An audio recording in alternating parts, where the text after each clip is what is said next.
Om Namo Bhagavate Vasudevaya. Om Namo Bhagavate Vasudevaya. Om Namo Bhagavate Vasudevaya. Narayanam Namaskritya Naram Chaiva Naruttamam Devim Saraswatim Vyasam Tato Jayamudiraye Nashtaprayeshu Abhadreshu Nityam Bhagavata Sevaya Bhagavati Uttama Shloke Bhaktir Bhavati Naishtiki.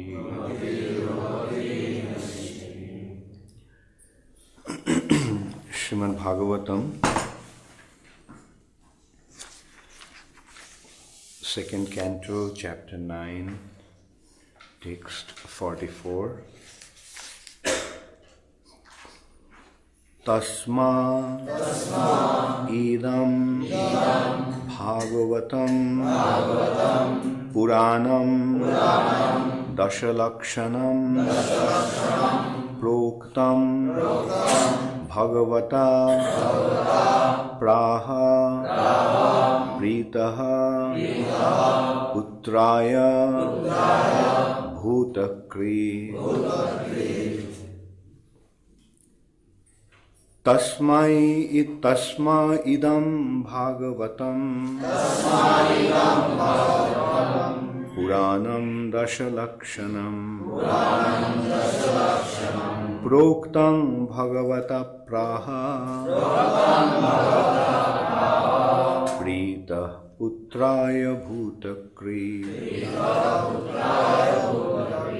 Tasma idam Bhagavatam Puranam Dashalakshanam Proktam Bhagavata Praha Prita Putraya Bhutakri. Tasma idam Bhagavatam Puranam Dashalakshanam Proktam Bhagavata Praha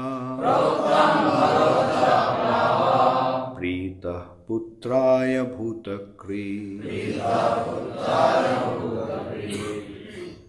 Tasmai, thereupon, idam, this, Bhagavatam, the glories of the Lord, or the science of the Lord. Puranam, Vedic supplement. Dashalakshanam, 10 characteristics. Proktam, described. Bhagavata, by the personality of Godhead. Praha, said. Pritaha, in satisfaction.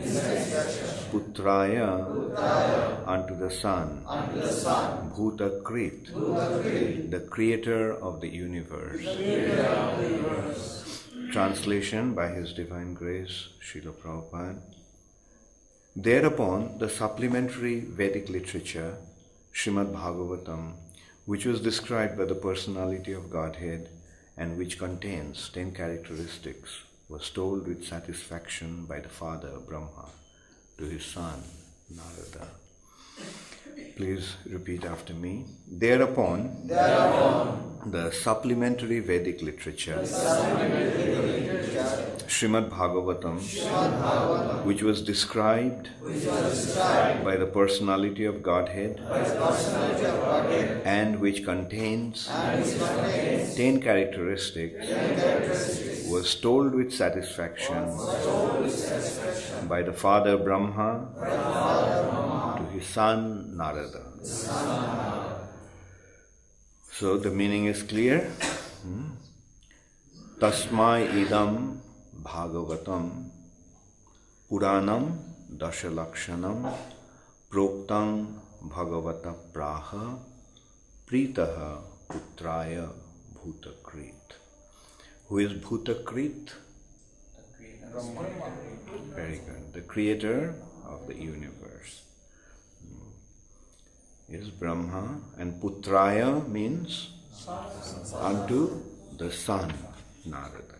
Brahma told his son Narada. Why did Brahma tell Narada? Pritaha, very good. Pritaha means being satisfied. Brahma, being satisfied by his son Narada, told him Srimad Bhagavatam. And what is Srimad Bhagavatam? The science of God. Yes. Or glorification of the God. Glorification of God, not the God. There is only one God, Krishna. Glorification of God. Tasma idam Bhagavatam. This Bhagavatam. Tasmai means For that reason. For that reason, thereupon. After that, because of that, Brahma, the father, spoke this Srimad Bhagavatam, which is a Purana.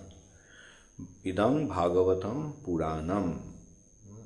Puranam means the Vedic supplement, which is Dashalakshanam, which has 10 characteristics. The 10 characteristics, what are those 10 characteristics?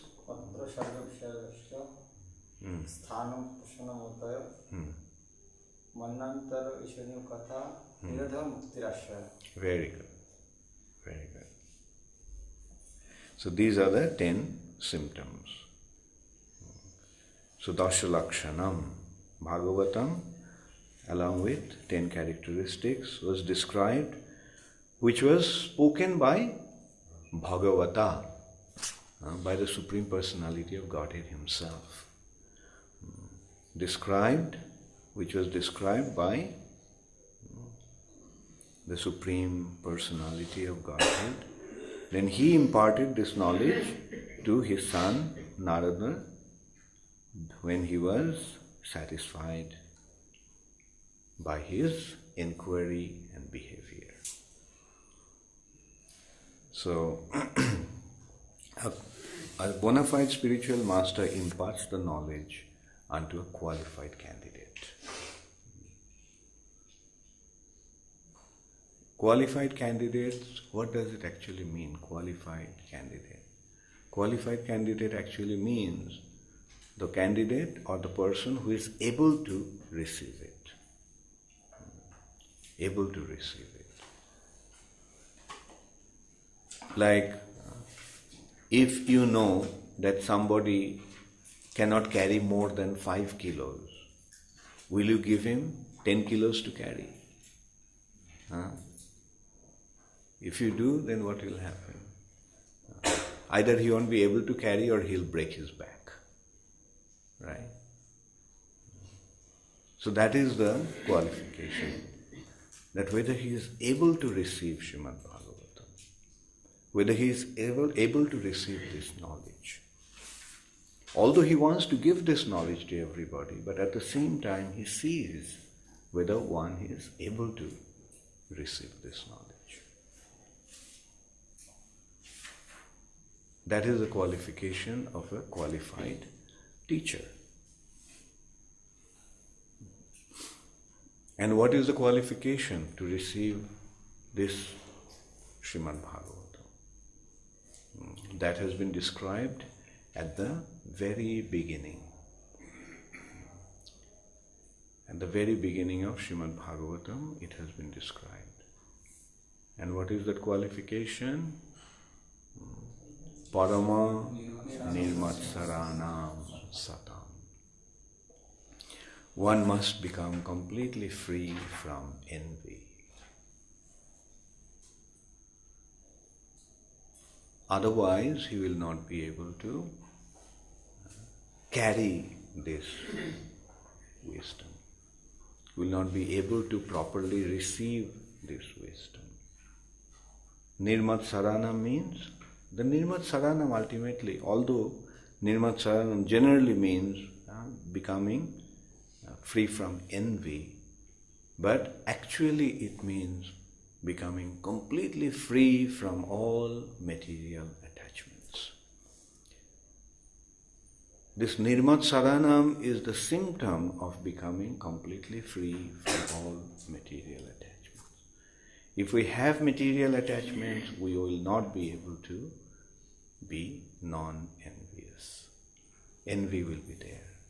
Because material attachment is exemplified, or material attachment is manifested in these 6 enemies of our spiritual progress.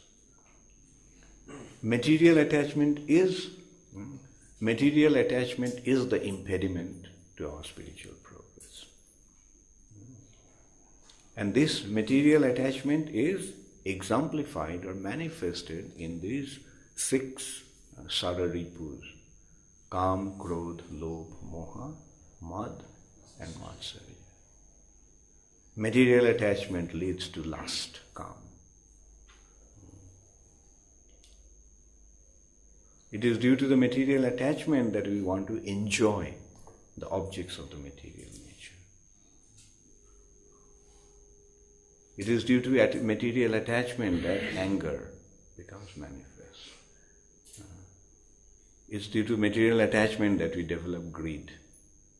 It is due to material attachment that we become illusioned. It's due to material attachment that we become proud, and it is due to material attachment that we become envious. But when one is free from envy, nirmatsar, then he is free from all material attachments. When you are free from material attachments, then only we are able to receive Srimad Bhagavatam, which actually qualifies us to go back to the spiritual sky. That is what Srimad Bhagavatam is meant for. And in this respect, an example can be considered. A boat, in order to move in water, it has to first pull its anchor. If the anchor is stuck to the ground, will the boat be able to move? No. So material attachment is the anchor to this material nature.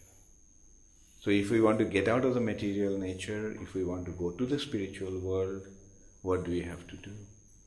We have to pull the anchor first.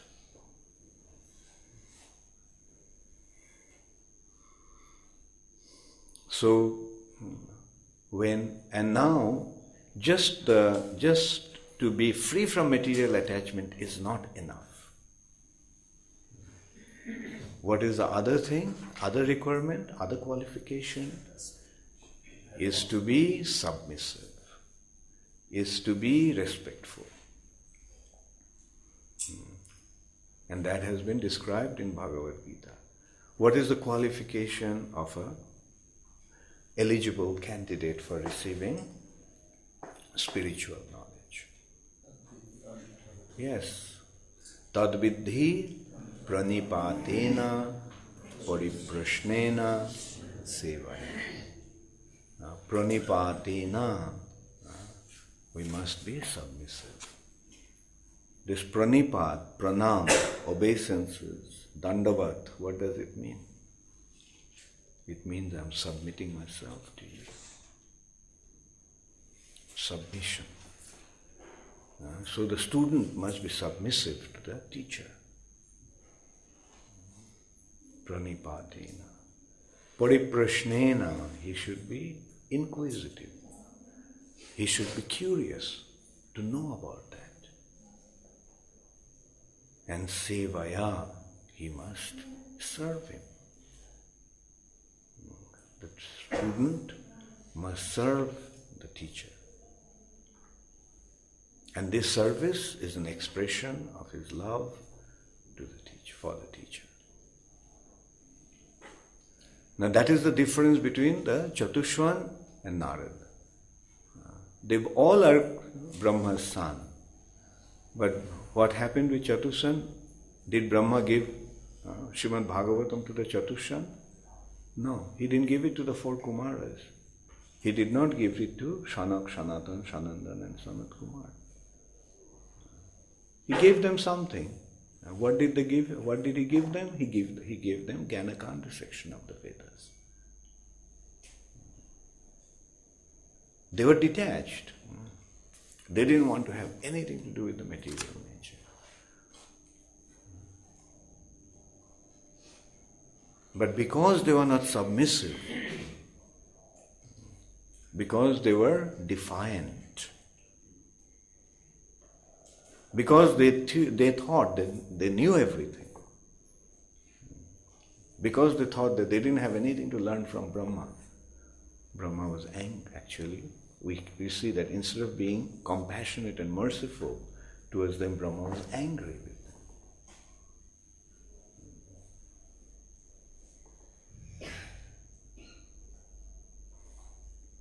So that is the difference. Whereas Narad was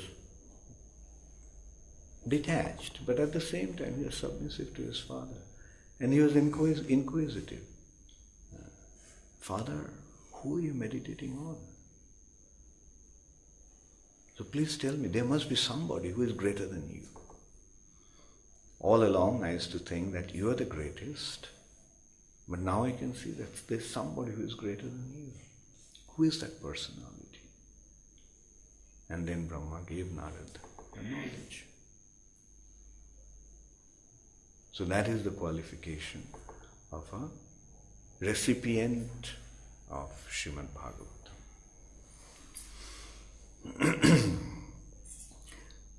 So purport by His Divine Grace, Srila Prabhupada, although the Srimad Bhagavatam was spoken in 4 verses, so all of you remember these 4 verses? Very good. Those who don't remember, make it a point to remember. Meditate upon these 4 verses. You need to meditate on Krishna, and this is a nice way to meditate upon Krishna. Meditate upon these 4 verses. What's the first word of the first verse? Very good. What's the first word of the second verse? Rite. What's the first word of the third verse? Yatha. What's the first word of the 4th verse? Very good.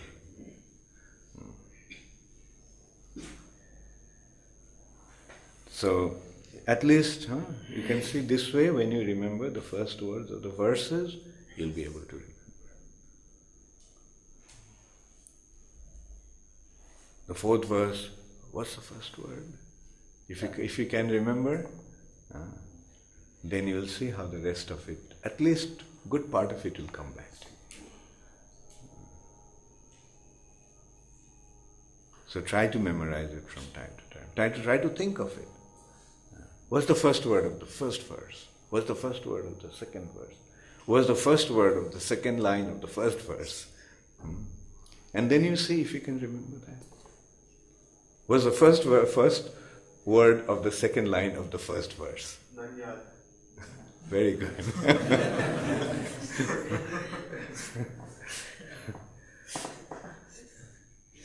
Good. So in this way you'll see memorizing will become easy. It'll come. Once you memorize it, it'll just flow.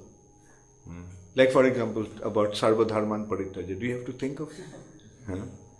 Because you have memorized it through practice in such a way, it just comes straight away. You don't have to make an effort now. Right? What is the first word? It just comes. Similarly, man mana bhava mad bhakta mad jaji man namaskara comes straight away. Tesham shatata yuktanam. So, it comes due to practice.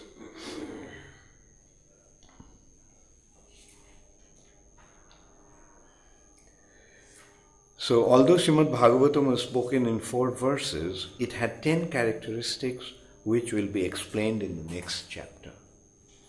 So Purana, generally a Puran must be endowed with 10 symptoms or 10 characteristics. Dasha Lakshanam. Dash means 10, Lakshana means characteristics. What are those characteristics? Ganganarayan just mentioned. That is actually the first verse of the next chapter.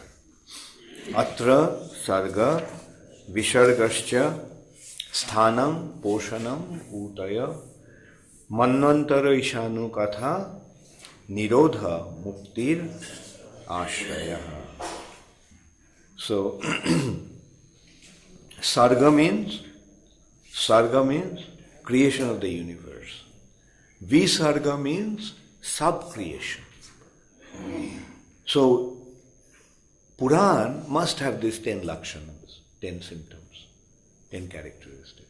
Puran must describe creation.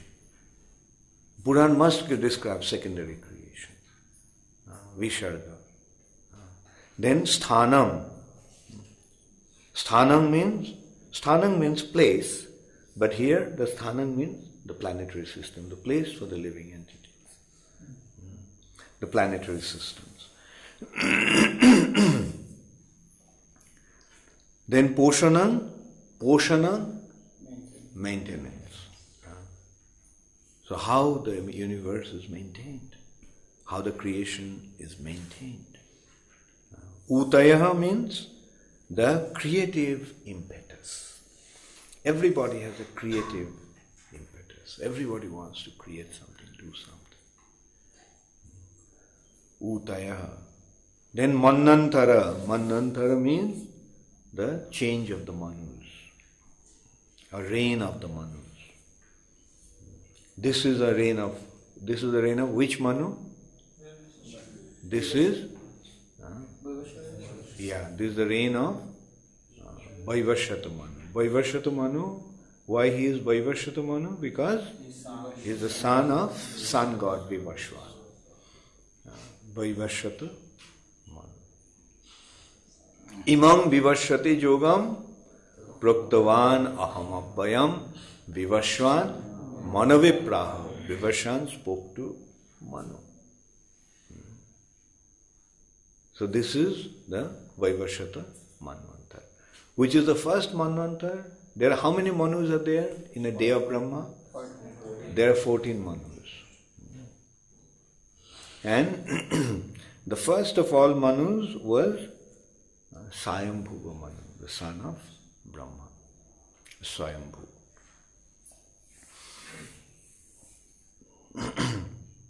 Manvantara Ishanu Katha. Isha Anukatha, the science of God. Nirodha, going back home, back to Godhead. Mukti, liberation. And Ashrayaha, Samambonam, sum total. So these are the Dashalakshanam.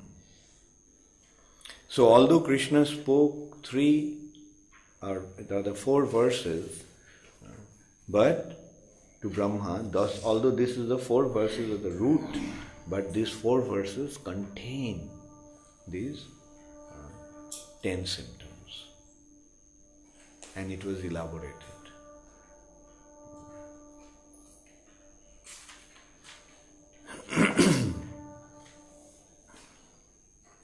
So Krishna, here we can see, he speaks about creation, because he is aham eva sam eva agre. So I was there before anything was created. So who is the creator? The ultimate creator is Krishna. Nanna jad sad asat param.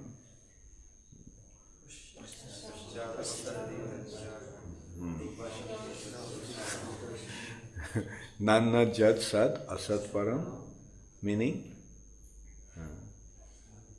when there was no sat and asat,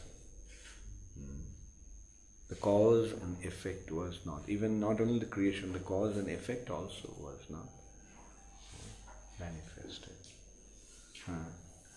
Nanna jad sad asad param paschadaham. Even at the end of the creation, jo avashisheta, what remains is me. So, in this way, we can see that in these 3 verses, all the 10 symptoms are manifested. Although one can say, well, they are not elaborately explained. Like, where is Manvantar here? Where is Ishanu Katha? Where is Mukti? Where is Utayaha? Where is Poshanam? Poshanam is there. He's saying that he maintains everything. Rite-arthang jat pratiyeta. So everything that exists without him is Maya. So the material nature is again very simply exemplified. What is Maya? What is material? That is without Krishna. So now plug the material into Krishna, what will happen? It will become spiritualized. So that's what the devotees are supposed to do. They are just plugging everything to Krishna. Prabhupada used to use the expression of dovetailing. Dovetailing. Same meaning. Connected to Krishna. If you connect it to Krishna, then what will happen? You connect it to Krishna, it will be spiritualized. Just connect the light to the main power station, electric supply, what will happen? It will be electrified.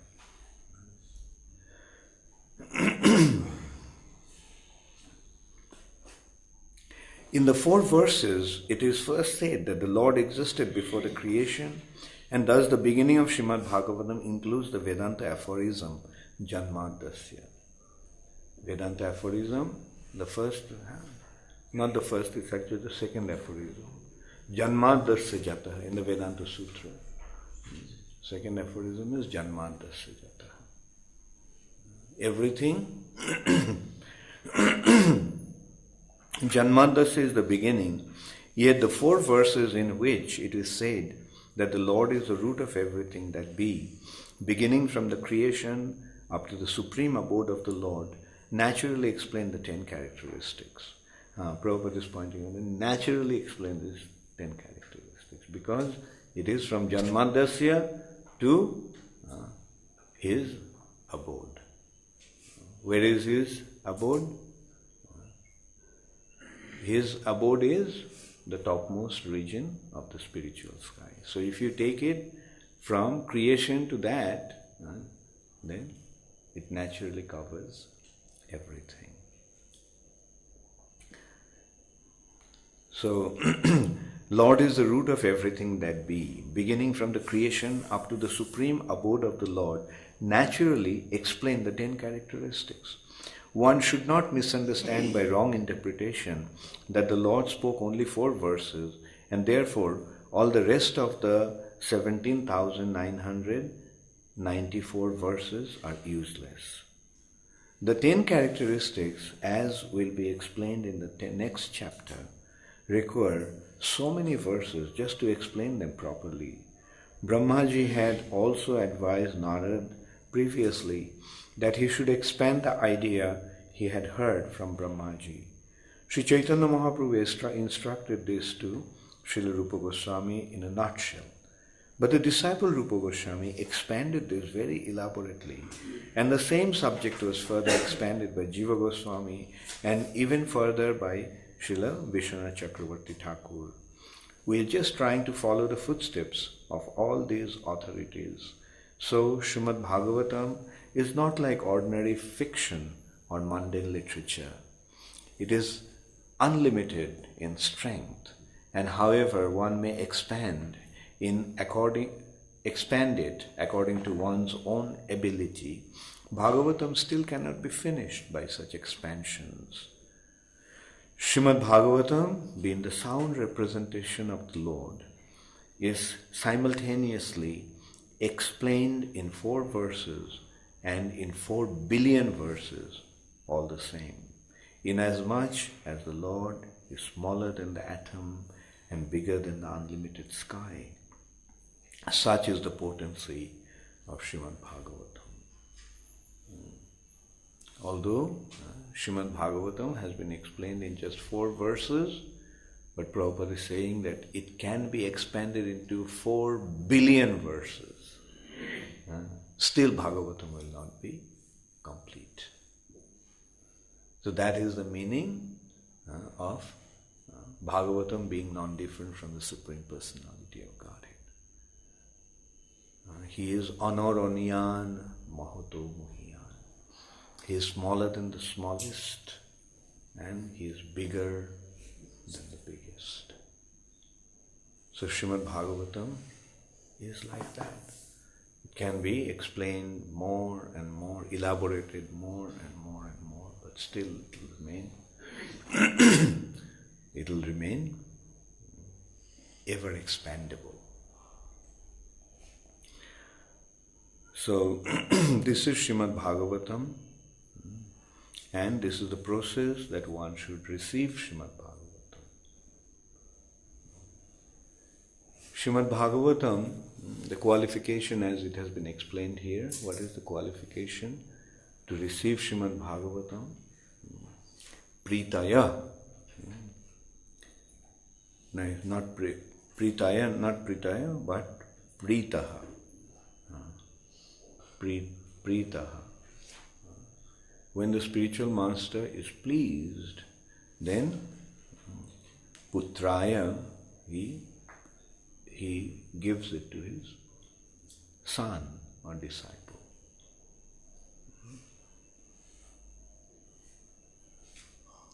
So we say that every day, every morning. Jassa prasadat bhagavat prasad. That prasad and prita is similar. So when one is pleased, what happens? He gives prasad. Prasad, the word prasad and prasanna, ebang prasanna manuso.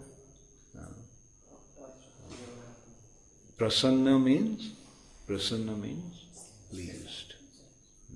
Pritaha means pleased. And when one is pleased, then what he gives is prasad. When Krishna is pleased with us, he gives us prasad. When Krishna is not pleased with us, then Krishna gives us food. That's the difference. When we serve him and he is pleased, we get prasad. Otherwise, everyone is getting. But that is not prasad, that is food.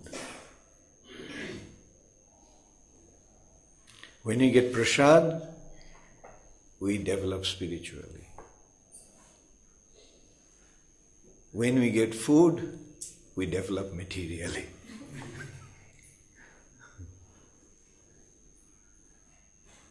So that's the difference between prasad and non-prasad.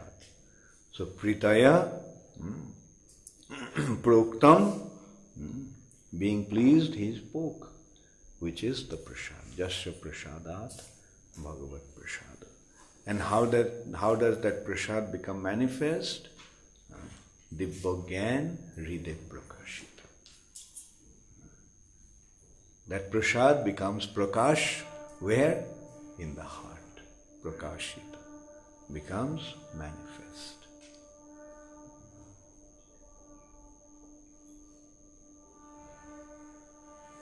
And it works. This is a science. This is a natural process. The spiritual master never tells, you try to please me, then only you'll get it. No. He doesn't say. He doesn't even consider that. He is not so much concerned about getting this sevaya, etc. He is not so much concerned about pranipatena. But this is how the process works.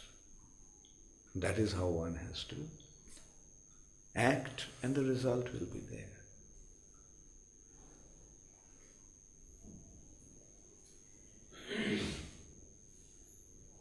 Prabhupada never told us, offer obeisances to me. Never. And as Sitaram was mentioning in the class the other day, Bhakti Siddhanta Saraswati Thakur, when somebody offered him obeisances, he used to say, Dashoshmi, I am the servant. I am the servant of my spiritual master. On his behalf I am doing whatever I am doing. So this offering, the obeisances that you are offering, is actually due to my spiritual master, because I am his servant.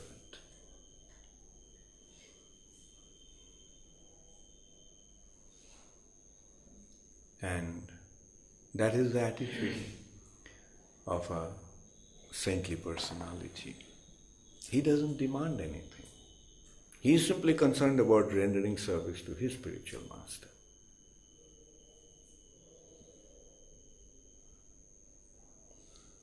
But the disciple's business is to just hold on to his spiritual master, by hook or by crook. This is called the Markat Nyaya. Markat means a monkey. And what does a baby monkey do? The baby monkey holds on to the mother monkey. And the mother monkey jumps from one tree to another.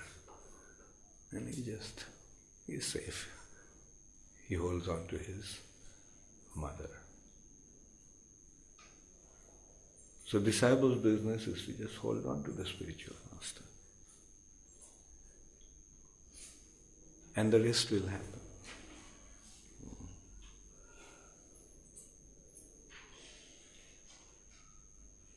So this is how the spiritual potency or the spiritual reality acts. Follow the process and it will act. Just like we notice, we take the plug and just put it in the socket. It works, right? We don't really have to go into all these elaborate arrangements of bring the electric supply, power line, and make all the arrangements. No, simple process, just get connected to the socket and the rest will happen, the light will be there. So that is our process, just get somehow connected to the socket. Just occurred to me, it's an interesting thing to note. The plug has what? 3 pins, right? And what are those 3 pins? Pranipatena, pariprashnena, sevaya.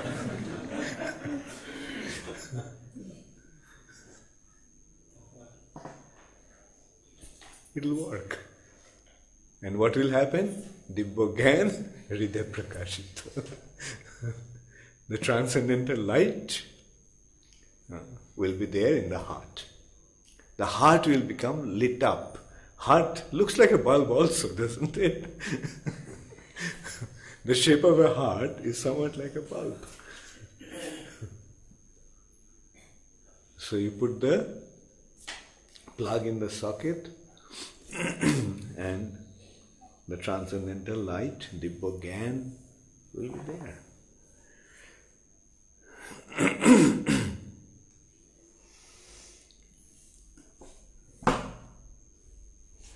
So that's the difference between Srimad Bhagavatam and other literatures, mundane literatures. Mundane literatures are like fictions or such things, novel fiction. They're all fictions, fictitious.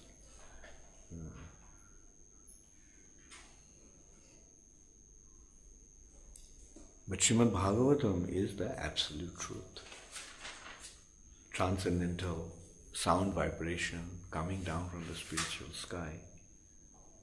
And you receive it properly, you'll become connected to the spiritual sky. People cannot properly understand. The other day one gentleman came to meet me, and he was telling that nowadays everybody is speaking Bhagavatam. Why they are speaking Bhagavatam? They are speaking Bhagavatam because it's an easy way of earning some money. People like to hear Bhagavatam. This also we must see. Previously people are not speaking Bhagavatam. They were speaking mostly Mahabharata or Ramayana, etc. They would give this. But why all of a sudden Bhagavatam became so popular? Because of ISKCON. Srila Prabhupada promoted Bhagavatam all over the world, and we are seeing the result now. Recently I was in Vrindavan. Every corner there is this poster, Bhagavad Katha by such and such person. So many Bhagavad Kathas. And why do they do that? Why are they speaking on Bhagavatam all of a sudden? Because Bhagavatam has become popular. People are realizing the importance of Bhagavatam. But they do not know. They understand the importance of Bhagavatam, but they do not know how to receive that Bhagavatam. Actually, we are not boasting. The real understanding of Bhagavatam is being broadcasted by ISKCON. But these people are not interested to hear Bhagavatam from ISKCON devotees. They will listen to some Bhagavatam from some joker or at the most an actor. They love to hear Bhagavatam from some joker. 25,000, 30,000 people go to hear the tamasa of Bhagavatam, tamasa in the name of Bhagavatam. And what happens? Some will, sometimes they will laugh, oh, kitna bada tamasa tha. And when this actor will sometimes cry, they also will cry.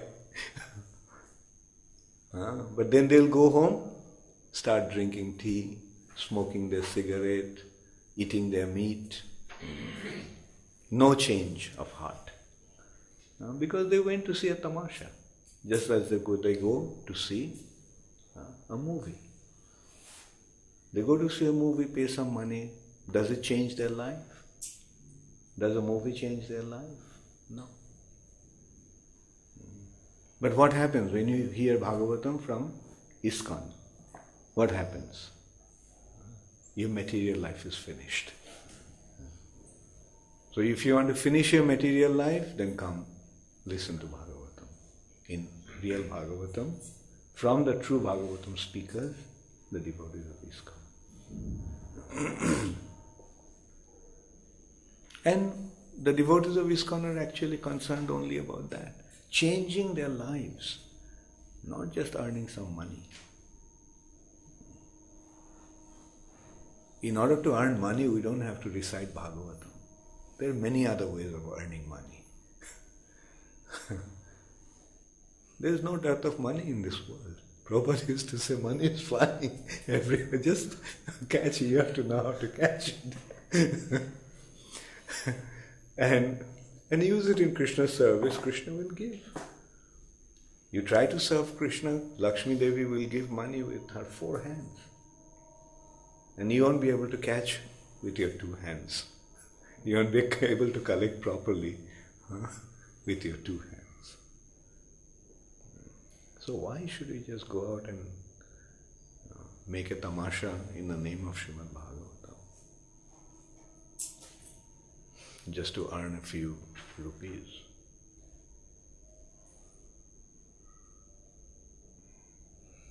Bhagavatam is meant to revolutionize our life. Revolutionize our life. Our life will be completely changed. What kind of revolution? From matter to spirit. from materialistic life to spiritual life. That should be the goal of Srimad Bhagavatam. And we are seeing it's happening. It's happening. And if it doesn't happen, then we must see that something is wrong in our practice. Maybe the fuse is off, fuse is blown. That's why the current is not passing. In the plug, there is a fuse. If the fuse is blown, what will happen? Will the current pass? No. So rectify those defects. If Bhagavatam is not altering your life, if Bhagavatam is not changing your life, then try to detect what is wrong. And you will see the wrong is, the defect is lying in there. Pranipatena pariprashnena sevaya. Either you are not surrendered enough, either you are not sincere enough to understand the subject matter, or you are not pleasing the teacher who is imparting the knowledge to you. The connection is lost. When a fuse is blown, what actually happens? Fuse is blown means the current is not passing. It's just the fuse is through which the current is passing. So rectify the fuse. Let the current flow through these three simple things. Pranipatena, pariprashnena, sevaya.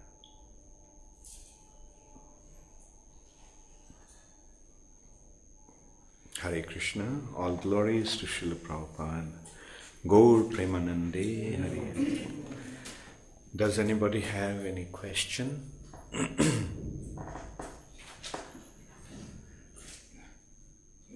have that a complete Bhagavatam master 10 characteristics. And Lord Krishna imparted Bhagavatam to Brahma with 4 verses. And you made the point yourself that maybe Ishwakatham like this is not mentioned in these 4 verses. So, I could not understand how you... Yeah, Prabhupada is saying in the purport, when from creation to the ultimate abode of the Lord, if you cover from this point to that point, does it cover everything? It is there, all 10 points are actually, 10 characteristics are there in this 4 words. In simple way to see is that if it covers everything, it covers everything. Right? From beginning till end, if it covers, so it covers everything. But when you go deep, then we can see. Like when we are seeing, say for example, aham, just take the first verse, aham eva sameva nanna jat sad asat param. So creation, before creation, so what is, it's implying to creation, right? And creation automatically is including, that cause and effect, sat and asat. So that is covering the principal creation or sarga and secondary creation, visarga. It is also covering sthanam, poshanam, udaya, manvantar, ishanukatha, because these all are actually the words about the Supreme Personality of Godhead. So this is how we can see that these 4 verses are covering everything. And then we can see, ultimately, it is samambonam. What is the samambonam? The samambonam is etavadeva jigyasa. Up to this is the ultimate samambonam. Tattva jigyasanatmana. And how? Annaya bhatireka bham jatsat sarvatra sarvada. Yes, Sita. Our entire experience of hellish punishments or whatever happened in our past lives is deleted when we enter into this life by the covering of Maya. Is this so that Hadvidi Pranipatana remains intact and that we search out the Supreme in this particular life? Because if we were to remember some aspects of it, it might rekindle our flame much more easily. I didn't get the question. In our past lives, we have suffered so much. But in this life, we have no memory of that suffering. But if there was some kind of jatismari about, what we have been through, wouldn't the living entity be awakened much more easier and suffering decrease much more rather than increase as it is now?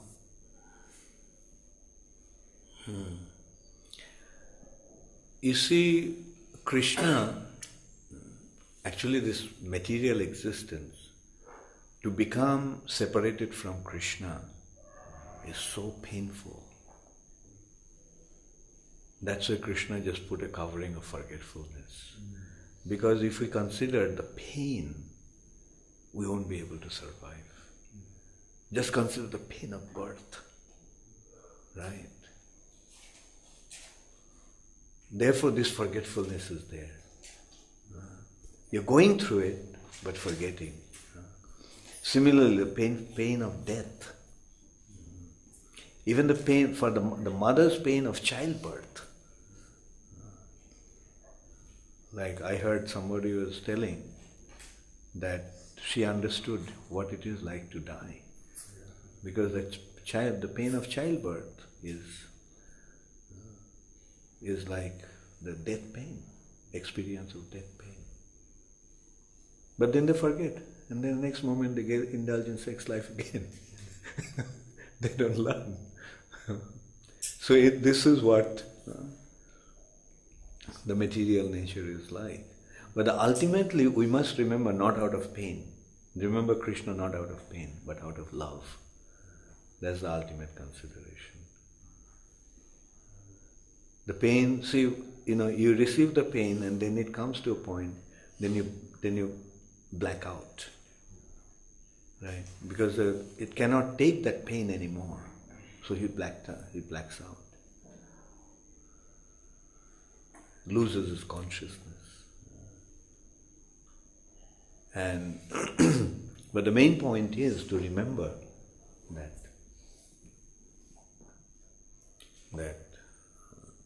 that we have to. That's why the pain is not going to give us the real impetus for spiritual enlightenment. If it does, then it will be misdirected. That's the problem with Buddhism. The whole philosophy is based on pain, suffering. The suffering condition is not the real impetus for our spiritual progress or spiritual affiliation. Our main purpose of our spiritual affiliation should be love and joy. And that's the difference between other processes and Krishna consciousness. Yes, suffering, and that's why when you take to Krishna consciousness, no suffering. Suffering is there. So what?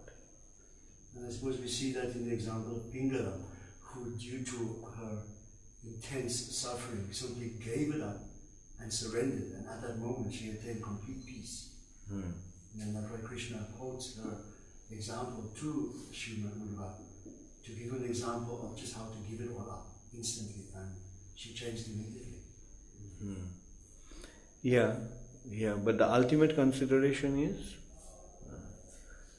pain is actually directing you. Like, say for example, the pain is actually there to guide you not to go in the wrong direction. Stay on the line. But if you stay on the line, then what will happen? It will lead you to the world of joy. That's the difference between devotion and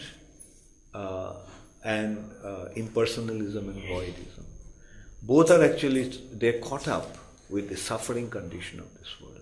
We are suffering, that's why let's get out of this material nature. We are suffering, that's why let's destroy our existence. Right? But the thing is that our existence has a higher purpose.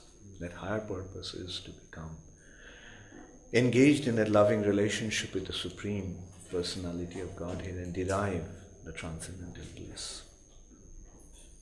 He says maybe why the modern day religions like Christianity, who are God-fearing, Right. not God-loving, That's but actually attaining the bliss. Because they don't have any information about joy.